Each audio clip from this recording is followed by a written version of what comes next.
Si Mirabel, best friend ko, tapos jowa niya, si Boyet. Si David, boyfriend ko. Nice to meet you. Hello.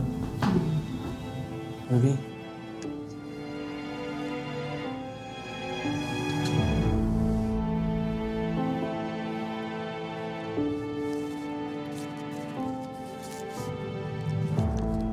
Uy, ano to? Nabututan ko ng aking afam. Dami nito ah. Mapaprocess na natin ang ating mga papeles papuntang Canada. Ayun! Narinig ko lahat ng ginagawa niyo! Lahat ng masasamang plano niyo, narinig ko!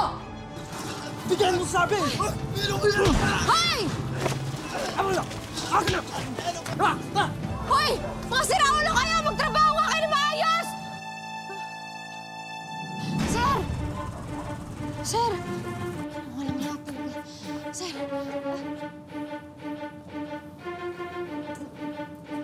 David! Yes, ma? Ibigay niyo sa akin ang pinakamagaling ng hairstylist. Kailangan yung pinakamaganda ako, ah. Mirabel? Bakit magkasama kayong dalawa? Gumaganti kayong dalawa? Pwes, hindi effective. David naman. Ikaw, wag ka mag-feeling. Kala ko, kinaganda mo yan, ha? Ang pangit-pangit mo! Ako masyado. Ikaw umayos. Ikaw umayos! Mahal kita.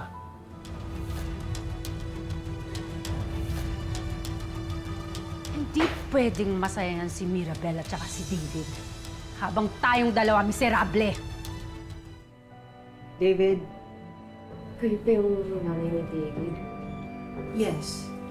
I'm David's mother, Celia.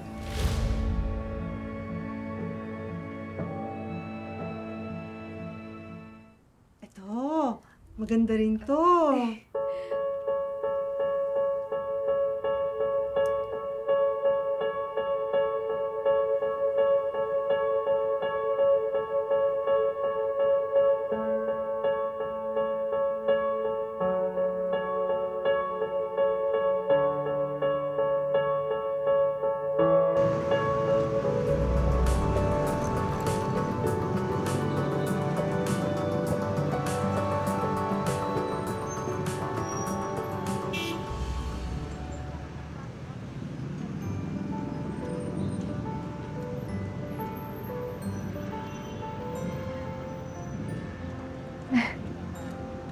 Nasaan po tayo?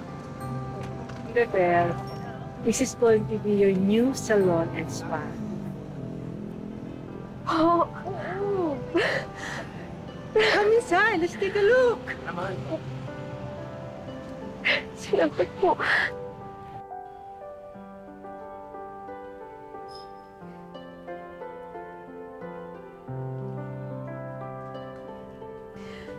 I just want my son to be happy.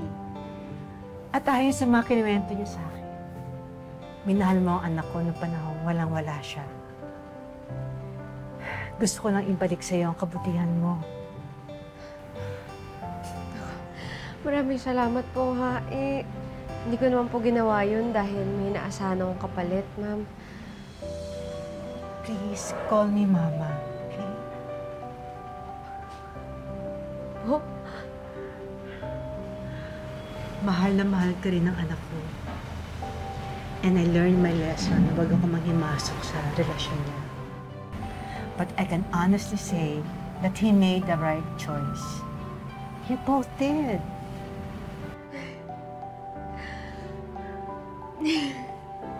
Salamat po, Mama. Mirabella's amazing, no? And I'm sure this business will become so successful dahil sa kanya. And of course, we can return your investment soon. Iho, wag mo na itindigin yun. Ang importante sa akin,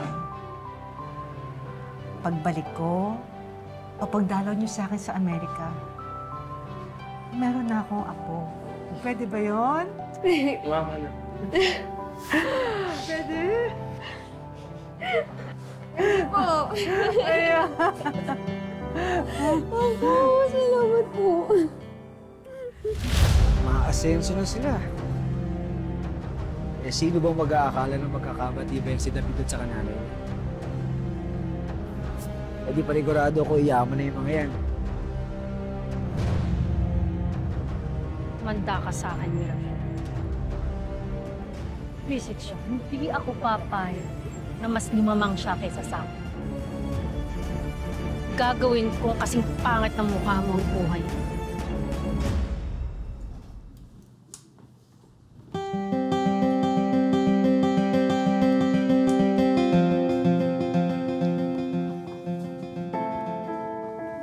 Ruby?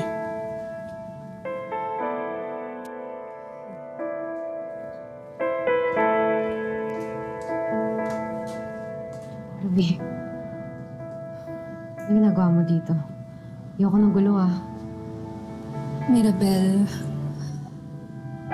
gusto kong humingi ng tawad. Sana patawarin niyo ko ni David sa lahat ng masamang ginawa ko sa inyo.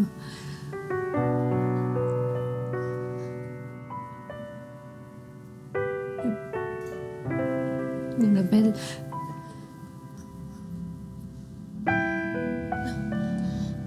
Mirabel, pasensya na ha. Pasensya na talaga. Sana mapatawad niyo ko ni David.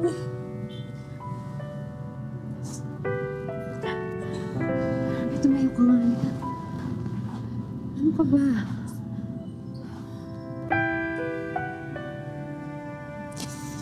Baka pwede niyo akong bigyan ng trabaho dito sa salon niyo. Ruby, sigurado ka bang nagbago ka na? Dahil ayoko ng sakit sa ulo. Pangako, hindi magiging sakit sa ulo.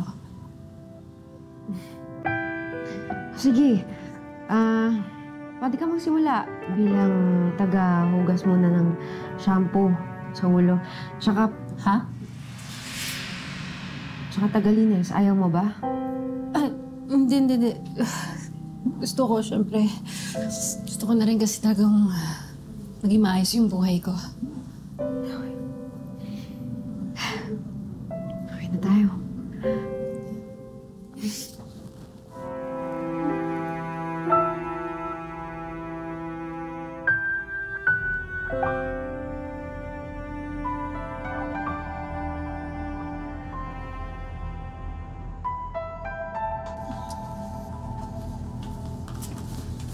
Oh, Ruby, you're here. We actually need you out front. Wala kasi si Mirabel. Meron siyang client for a wedding. Uy! Ruby! David. Ginagawa mo? David, ayaw mo na ba sa akin? Ha? You broke up with me. Yes, pero ako pa rin dapat yung kasama mo. Ruby! Dapat ako ang business partner mo. Dapat ako pa rin ang girlfriend mo. Ginagawa mo, Ruby? You're acting crazy. Ruby! David! Ano ba? Ang gusto mo, yung babaeng yun? Yung natokatang yun? Yung opportunistang yun?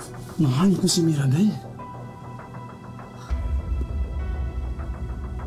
Hindi nga naging mabuti si Mirabel sa'yo. And now look at what you're doing.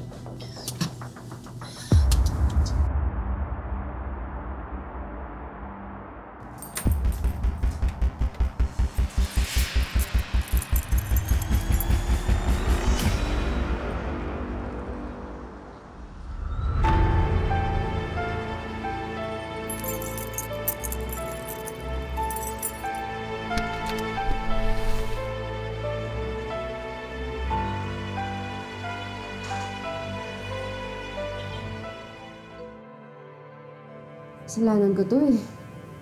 Pauto na naman ako kay Ruby. Akala ko kasi nagbago na siya.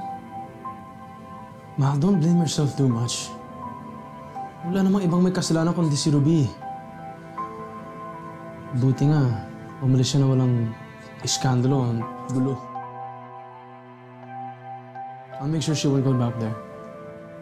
Ano sabi mo? I'll make sure she doesn't go back to the salon. Hindi. Yung isa, umalis siya ng maayos? Hindi siya nag-eskandalo? Yeah, is that a bad thing? Kilala ko si Ruby eh. Hindi yun magpapatalo ng ganun-ganun lang. Masama yung kutob ko. Halika.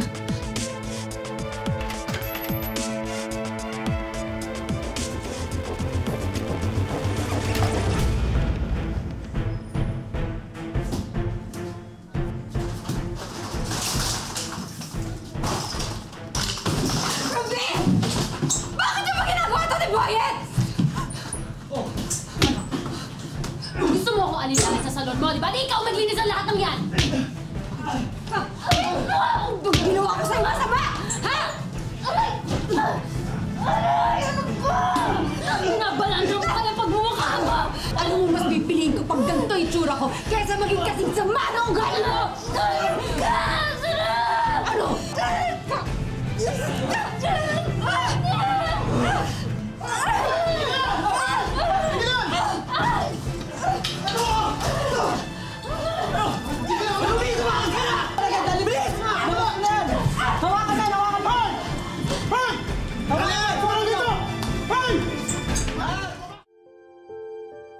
Panginoon, kayo na po bahala kay Ruby. Mahal na mahal ko po siya bilang kaibigan, pero nilamon na po siya ng galit niya. Hipuin niyo po yung puso niya para mapunta sa tamang landas.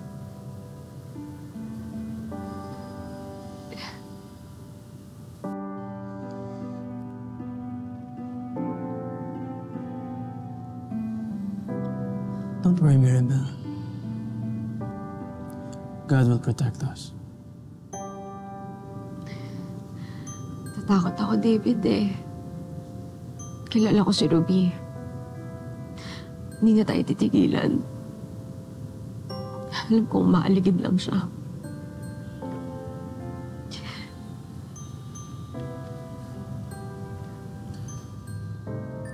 Then don't worry. I'll do everything in my power to protect you.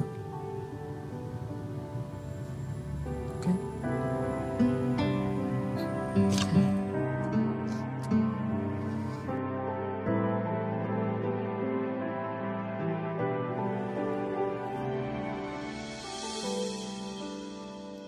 Yes, hon. Yes, man. Ingat ka, ha?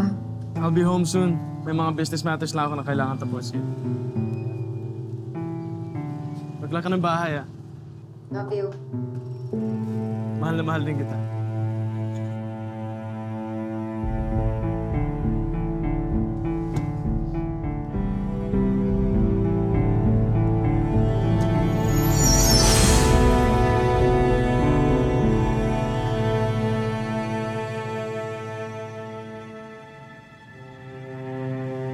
Ruby, nagawa mo dito? Paano ka nakapasok? Parang hindi mo ako kilala. Pauwi na sa David. Ano ba natatakot ako sa'yo, ha? Ano ba? Masakit, ha? Kung walang nakinabang kay David, pues walang makikinabang sa kanya.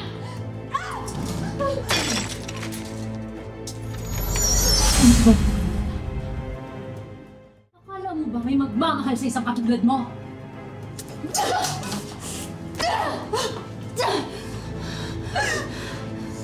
Umalis pa lang. Hindi mo na mahal si David. Hindi mo lang matanggap. Masaya siya kasama ko.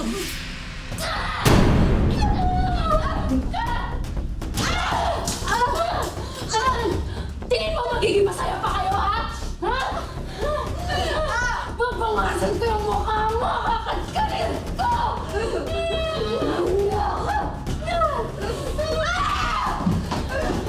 Hindi ka magpapakasal! Kuya!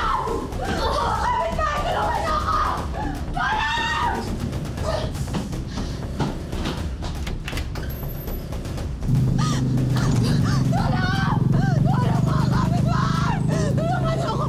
Pasok mo sa bahay namin! Andito siya! Andito siya!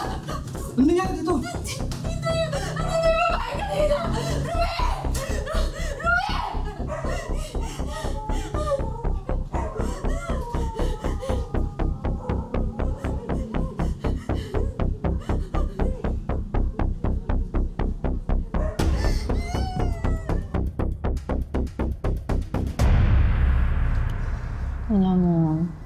gusto kong magpakalayo-layo.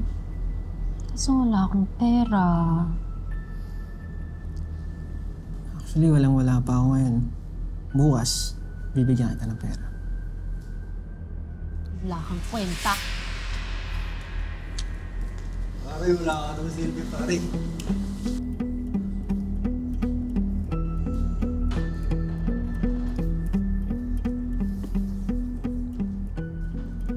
Ruby, pagbigyan mo muna ako ngayon. Next time, bibigay ko lahat ng gusto mo.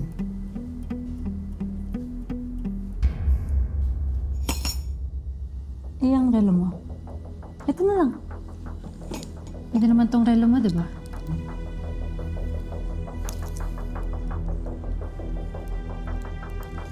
Sige na nga. Meron naman pala eh. Mga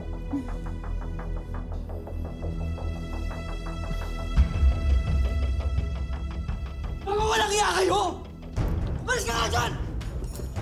Umalis kayo! Ruby, ano to? Akala ko ba sa isang araw ka pa uuwi? Wala na akong trabaho. Alam mo, puti nga eh. Kasi nahuli ka na sa akto. Ba? Wala ka naman palang trabaho. Bakit ba? Halika nga dito, ha? Ay! Go! Ha? Go! Wala ka ng pag-asa! Ha? At tingin mo kasi sa akin mga lalaki! Katasan! Ayaw ka!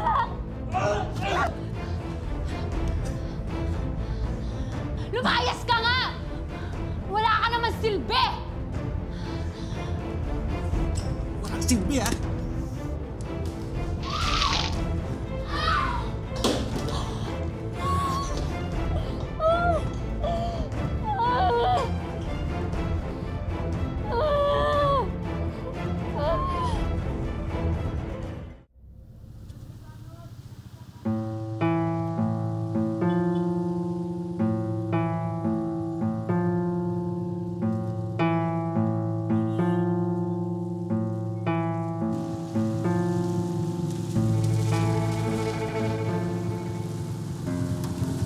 Mahal ka lang.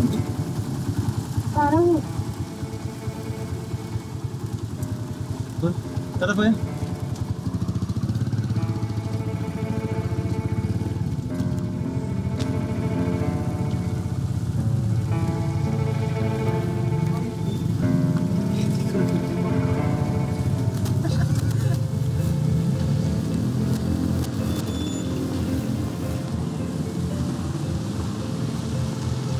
Bakit? Nagagandahan kayo sa akin? Nahumaling kayo? Ay, manigas kayo!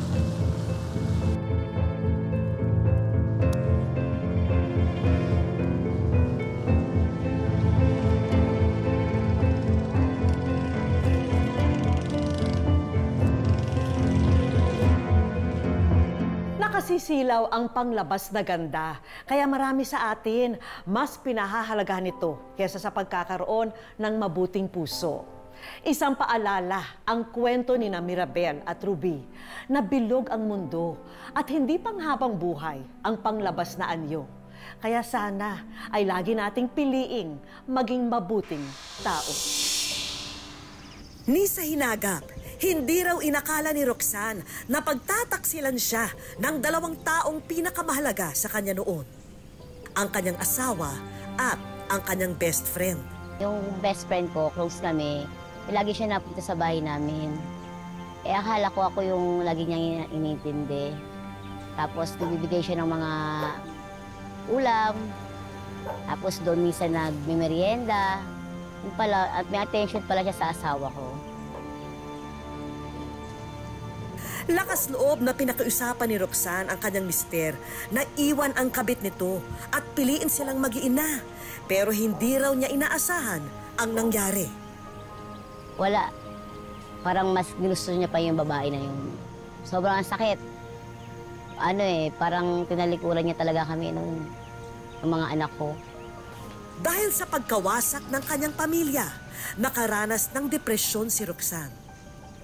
Alang-alang sa kanyang mga anak, itinuon ni Roxanne ang kanyang oras sa pagtatrabaho.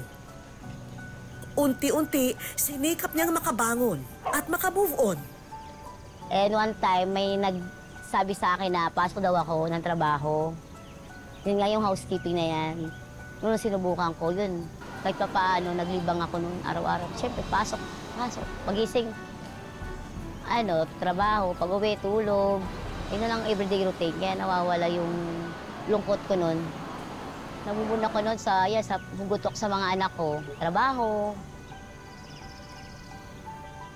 Pero tila mapaglaro raw ang tadhana. Muli raw nag-cruise ang landas nila ng kanyang dating asawa. Tumawag yung binan ko, pinapunta ako sa bahay nila kasi lagi nga tulala. Ang dating inabandona ng kanyang mister, siya pa ngayong naging tagapag-alaga nito. Nung pumunta ako doon, yun na, naskaso ko siya. Yun lang siya kumain. Tapos, nung mga memory niya, parang nagsisi siya. Sana hindi na daw nangyari yung ganun. Yun na lang daw kami umabot sa ganyang sitwasyon. Umiyak ako noon, napaluwa. Sinabi ko sa kanya that time, tama na. Pagod na ako. Pagod na ako, sawa na ako. Sa ginawa mo sa akin. Parang ayoko na eh. Ito na ako, sanay na ako na wala ka talaga eh. Kaya ko na mag-move on ka. Hindi na nakipagbalikan si Roxanne sa asawa.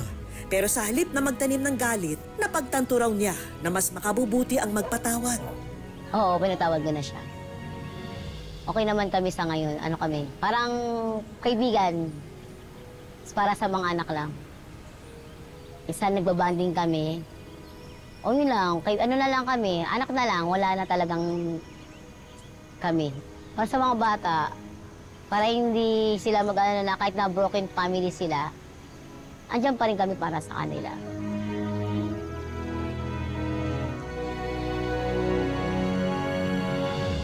Hi, Roxanne! Welcome! Welcome sa Wish Ko Lang. Sige, usap muna tayo. Sige. Roxanne, napakasakit ng pinagdaanan mo. Yes po, ma'am. Paano mo nakayanan yun? Nagtrabaho po ako para mag-move on po ako sa problema ko. Tapos, nilibang ko lang po yung sarili ko para kahit papaano yung anak ko, hindi ko mapabayaan po sila nung time na po yun. Ano yung natutunan mo sa lahat ng ito tungkol sa sarili mo? Hindi basta-basta kailangan susuko sa ganong problema kasi meron pang nag-aantay na mas magandang opportunity para sa kinabukasan namin. Maraming salamat, Roxanne. At naging inspirasyon ka. Roxanne, meron tayong mga hinandang sorpresa para sa'yo. Alam mo naman dito sa Wish Ko Lang, meron tayong mga regalo para sa'yo. Bigla po, ma'am, na-surprise po ako. Lahat ng mga regalong yan ay para sa'yo, Roxanne. Unahin na natin ang mga negosyo package. Sari-sari store with bigasan. Kakanin at Yema spread items. At frozen meat products. Meron din tayong chicken inasal booth. Diba? Kompleto na yan. May chicken inasal, meron ka mga ingredients para sa pagluluto ng chicken inasal, pati yung mga appliance na kakailanganin mo. Isama mo na rin itong dining at kitchen utensils at electric fan. Dapat meron din pang-deliver, kaya meron kang e-bike. Pwede mo ba sakyan, ma? Oo, sige, try mo. Yan, para pang-deliver mo ng mga pagkain. Tsaka syempre, paghatid na rin sa mga anak mo sa school. At eto, Roxanne, para talaga sa'yo to, ha? Anak mo, educational assistance. Yan, para sa'yo yan. At bukod dito, Roxanne, sa educational assistance, meron din tayong Wish Ko Lang savings. Tulong mula sa Wish Ko Lang para sa'yo at sa pamilya mo. Oo nga po na-surprise po. Maraming salamat po sa Wish Ko Lang po. Laking tulong po nang binigay niyo po para sa akin, sa anak ko. Gusto rin namin na makapag-relax at break muna sa trabaho si Roxanne. Kaya naman isang kompletong pampering treatment ang hinanda namin para sa kanya. Mga kapuso, lagi po nating tatandaan, hanggang hindi tayo napapagod, humiling at maniwala, hindi tayo mapapagod lumaban sa buhay. Para sa iba pang mga kwentong itinampok ng Wish Ko Lang, i-follow lang ang Facebook page ng Wish Ko Lang at GMA Public Affairs. Mag-subscribe na rin po sa GMA Public Affairs YouTube channel.